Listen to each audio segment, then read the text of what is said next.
여러분 안녕하세요. 자, 이번 시간에는 저번 주 시간까지 T형보에 대해서 우리가 T형보란다. 당근보, 볶음보까지 설계를 해보고 문제까지 풀어봤죠. 이번 시간에는 T형보를 이제 갈 거예요. T형보. 이 T형보가 뭐냐? 말 그대로 T자예요. T자로 생겼어요. 그러니까 일반 보가 이제 저번 주에 설명드렸지만 일반 보가 이렇게 생겼으면 철근이 하부에 이렇게 있고 이렇게 있으면 당근보라고 표현했죠. 당근보. 요 상부에 있으면은 볶음보라 표현했고 여기에서 슬라브 두께까지 고려를 해주면 T처럼 생겼죠. 그래서 T형보라고 표현을 합니다. T형보에도 하부에만 철근이 있으면 당근 T형보고요. 압축 철근이 존재를 하면 볶음 T형보가 됩니다. 이 설계에 앞서서 T형보를 이제 공부함에 있어서 중요한 게 이 개념, 이거에 개념이 중요한데, 그 다음에 그러니까 이쪽이 콘크리트 압축축이었으니까 얘도 T형보에 있는 이게 바로 슬라브예요. 슬래브에도 철근이 이렇게 있죠. 여기에도 철근이 이렇게 있는데 이것까지는 고려할 수가 없어요. 너무 방대합니다. 양이. 뭐 가능한데 제가 풀면 풀 수 있죠. 근데 여러분들이 하기에까지는 너무 무리가 있어서 그렇게까지는 고려하지 않고 이 T형보 자체에서 이제 콘크리트 압축력만 고려하더라도 상당히 내력 증진을 할 수 있는 역할을 하고 있어요. 그렇기 때문에 이 철근을 배제시킨 상태에서 콘크리트의 압축 강도 CC와 CC1, CC2가 모두 합쳐진 이러한 영향을 가지고 원래 그 해석을 들어갑니다. 설계 모드 강도를.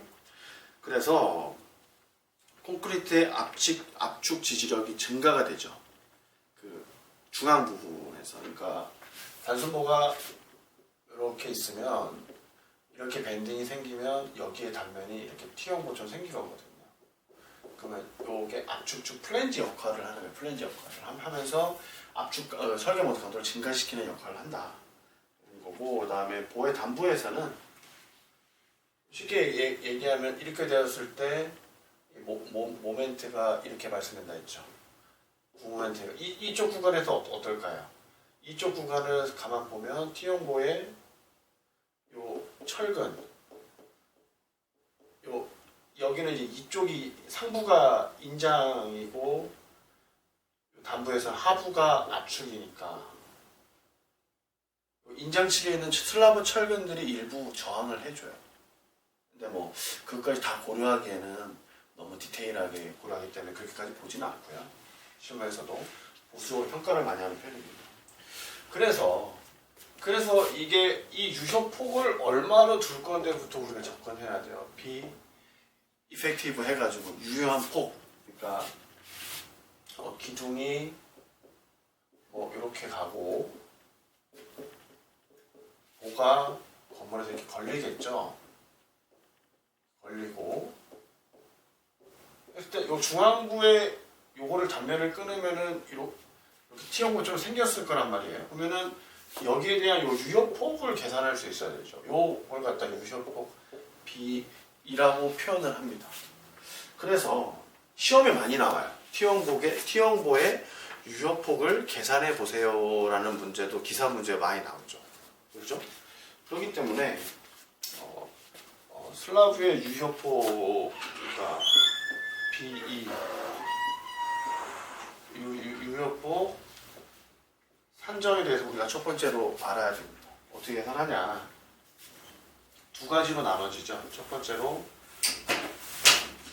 T형보가 있고 두 번째로 반 T형보가 있어요.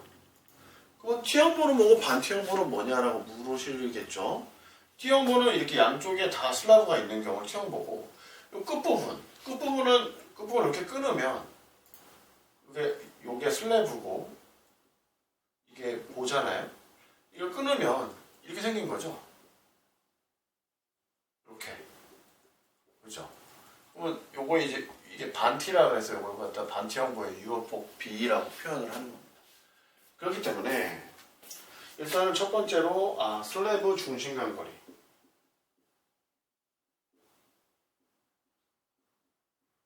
거리에서 B 이 값은 LX 나누기 2로 표현할 수가 있죠. 그죠? 아니네요. 요 거리가 LX이기 때문에 요것과 요거 거리가 모두 LX면 중심간 거리이기 때문에 요 거리도 LX가 되겠네요. 그죠? LX가 되고 두 번째 뭐죠? 스판의 길이의 4분의 1이니까 요게 스팬이 되죠. 요게 길이 L이 Y가 되는 거예요. 그렇기 때문에 B 이 값은 LY 나누기 4가 되죠. 요게 스팬이고 여기가 슬라브 중심간 거리라고 표현하시면 돼요. 세 번째로 뭐가 있죠? 세 번째로는 16TS 슬라브 두께의 16배 플러스 BW가 요 보폭을 BW라고 표현합니다. BW 이렇게 계산한 것 중에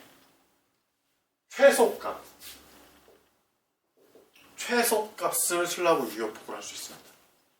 두 번째, 반티형보는 어떻게 될까요? 반티형보는 당연히 이거의 절반이 되겠죠. 그죠? 요거의 절반이니까 B 이 값은 LX 나누기 2가 되겠죠. 왜냐하면 여기에서의 유효폭은 얘가 되니까 그러면 LX 나누기 절반 값이 돼야 되는 거죠. 그죠? 그 다음 또 뭐가 있죠? 두 번째로는 스팬 길이의 2분의 1.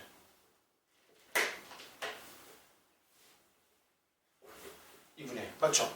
여기가 4분의 1이니까 2분의 1. 절반만 끊으면 되니까 B 값은 LY 나누기 2가 되는구나 라고 표현할 수가 있겠죠. 그죠? 세 번째로는 10만 빠집니다.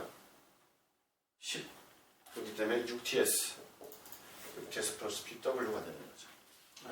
이걸 알게 되면 우리가 뭘 할 수가 있죠? 이거 중에 최소값이라고 그랬죠. 최소값을 계산하면 이 유효폭을 알 수가 있고 유효폭에서 요 보폭을 빼게 되면 요 길이를 알 수가 있어요. 요 슬라브 플랜지의 길이를 알 수 있어서 설계 모멘트 강도를 계산해낼 수 있는 거죠. 그렇죠? 그래서 이게 참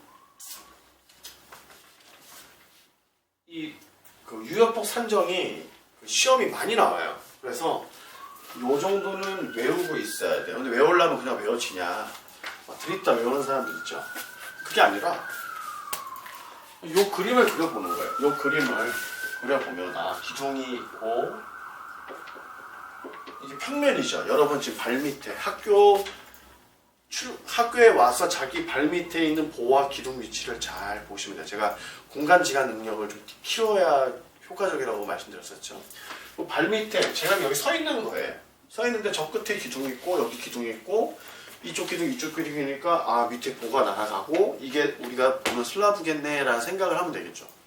그렇기 때문에 지금 내가 여기 서 있네 이렇게 되는 거예요. 그렇기 때문에 기둥이 있고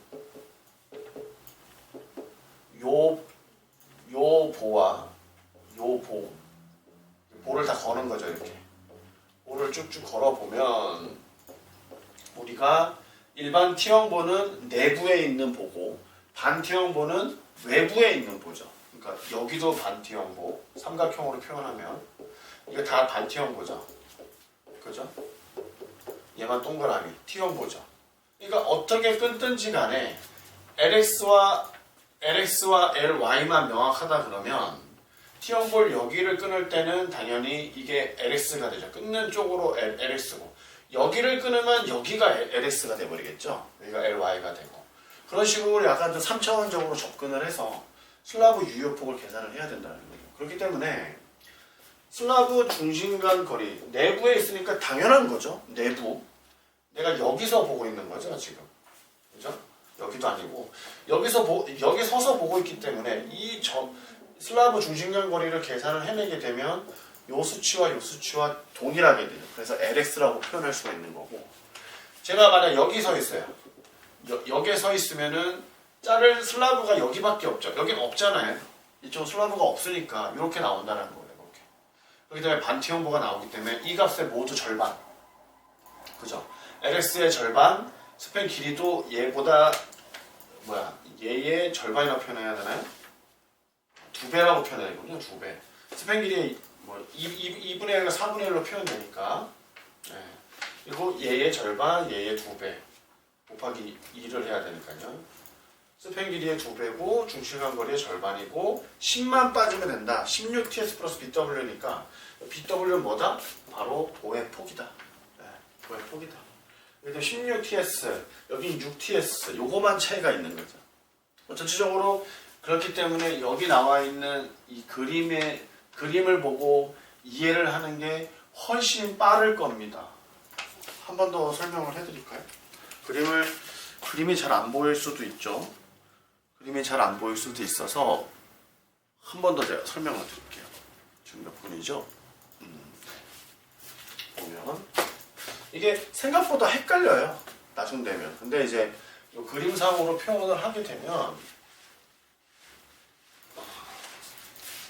그림상으로 표현하면 여러분들은 슬라브 유효폭에 대해서 산정을 할 때 그림을 그리고 산정하면 좀 빠르겠죠. 그리고 시험도 그렇게 나와요.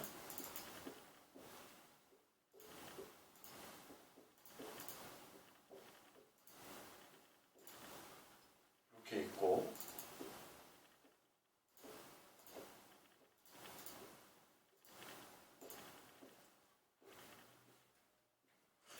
이렇게 보가 다 걸리게 되죠.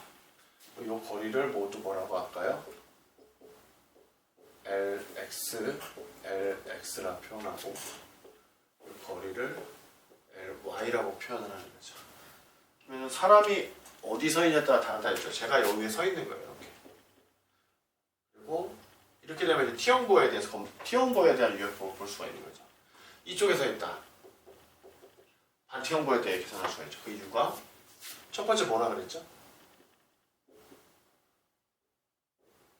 T형보의 유효폭은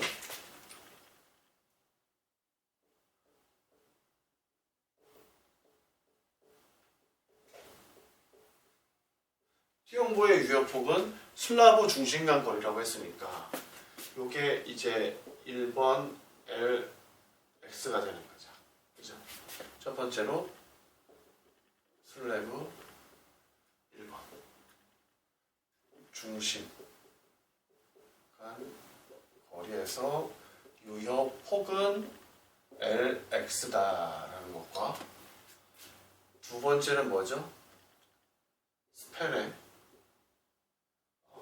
4분의 2라고 표현했죠. 그래서 스팬은 뭐다? T형보를 여기를 끊으니까 여기에 직각방향 올라가는 기둥과 기둥 중심까지 거리를 스팬이라고 표현합니다. 여기서 뭐죠? LY가 스팬이 되는 거죠. B2는 LY 나누기 4라고 표현했고, 세 번째는 슬라브 두께의 16배 16TS 플러스 유효폭 BW. 이 유효폭 뭐라 그랬죠? 얘를 그대로 그려보면 이렇게 생겼을 거란 말이에요. 얘가 B2가 되고 얘가 BW가 되는 거죠. 그쵸? 여기서 철근이 이렇게 있을 거고 여기도 철근이 있을 거고. 자, 두 번째로는 반 T형보의 유효폭. 이거 왜 한 번 더 하냐 하면 다들 헷갈려요. 이 그림을 모르면. 그래서 아까는 제가 T형보와 관계에 대해서 좀 복잡하게 설명을 한 것 같아서 좀 더 단순하게 설명을 드리려고 하는 겁니다. 반T형보는 여기 있는 거죠. 얘를 그대로 그리면 어떻게 돼요?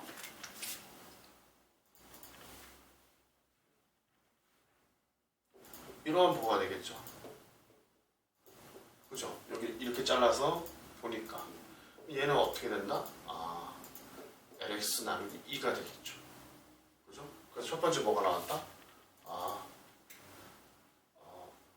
B2 값은 LX 나누기 2더라. 두 번째는 얘의 2배라고 했죠. 그죠? 그래서 스판의 2분의 1. 그러니까 B 이 값은 ly 나누기 2. 세 번째로는 10만 빠진다라는 거죠. 10만 빠진다.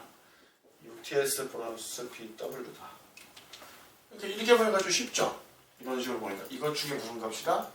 아, 최소값이다. 최소값이죠. 그렇기 때문에 요 T형보는 우리가 실무에서는 T형보를 계산을 잘 안 해요. 왜냐하면 T형보까지 봐주기에는 너무 우리가 좋게 봐주는 거라서 보수적으로 보통 볶음보로 다 설계를 하죠. T형보는 어차피 잉여력을 더 발생시켜주는 역할을 하는 거기 때문에 안전적인 측면에서는 T형보보다는 볶음보로 설계를 해서 실무에 적용하는 경우가 훨씬 더 많습니다.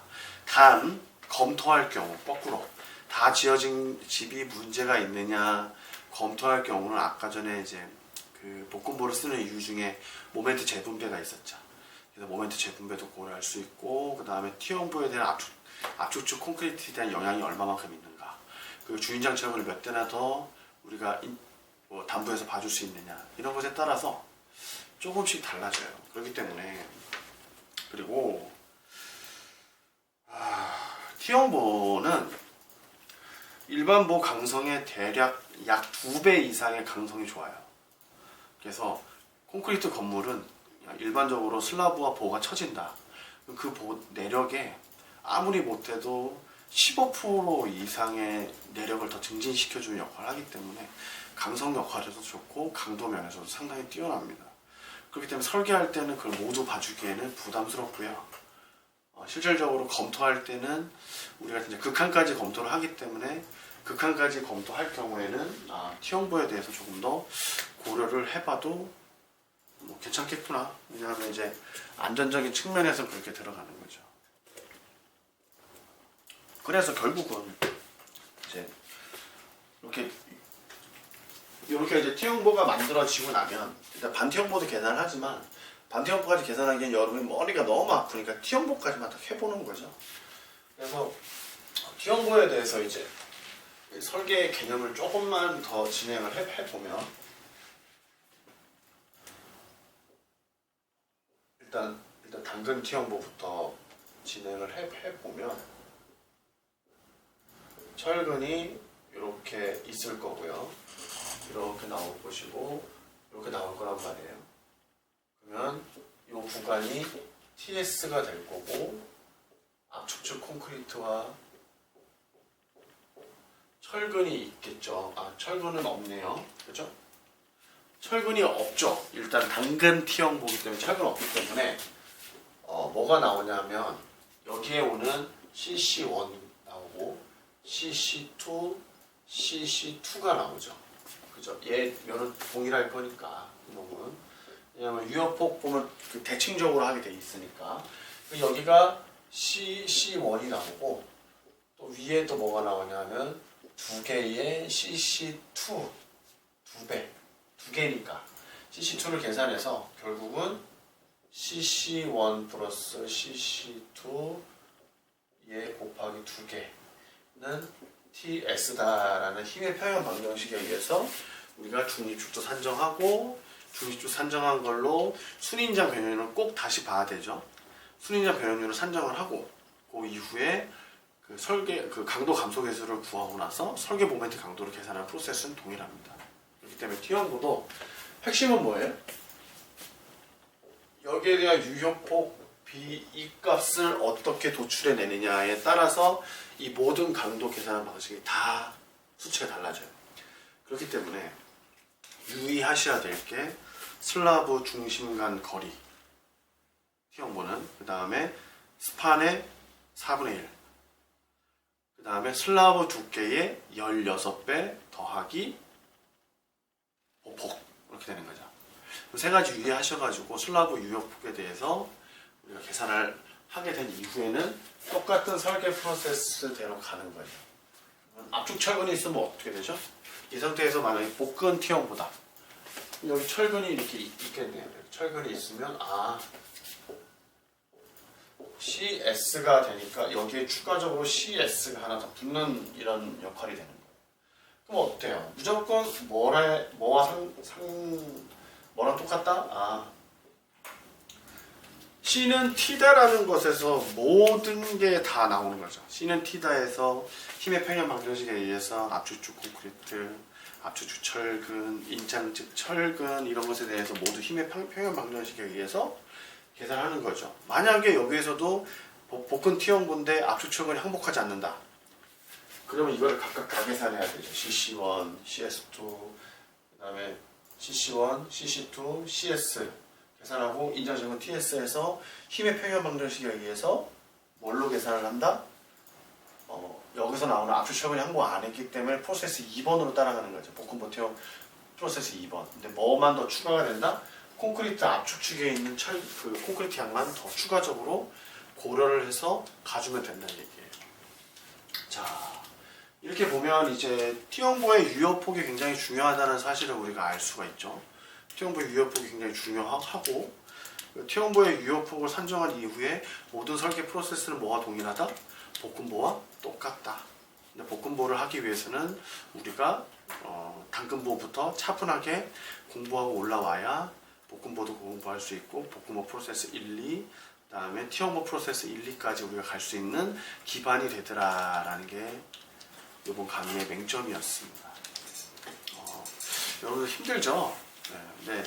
힘들어도 대면 강의를 만약에 16일 이후에 한다 그러면 16일 이후에 대면 강의를 한다 그러면 그때는 이제 그날 당일날은 지금까지 했었던 것에 대한 질문과 답변으로 가는 경우도 많을 거고요. 그 이후에는 이제 T형보도 직접 계산을 만나서 해볼 수 있습니다. 좀 어렵겠지만 일단은 지금 강의를 함에 앞서서 끝남에 앞서서 일단 열심히 잘 진행해 주시길 바라고요. 그리고 꼭 건강관리 꼭 유의하시기 바랍니다. 그러면은 이번 시간은 T형보 유효폭과 설계 개념까지만 하고 마치도록 하겠습니다. 고맙습니다.